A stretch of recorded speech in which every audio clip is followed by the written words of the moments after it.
Alam nyo ba ang gawi-gawen, ang Filipino monster na anim ang ulo at higante?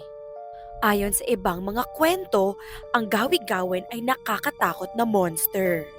Tineterrorize niya ang mga villages at kumakain ng mga tao, lalo na mga bata at mga pasaway. Ang gawi-gawen ay kilala bilang malakas at malalaki ang kanyang weapons. Ayon sa legend, may babae na nagkasakit at nag-crave ng oranges ng gawi-gawen. Narinig ito ng kanyang asawa, kaya yung asawa niya decided to get oranges of the gawi-gawen. Kinailangan niyang dumaan ng maraming obstacles and eventually na-reach niya yung territory ng gawi-gawen.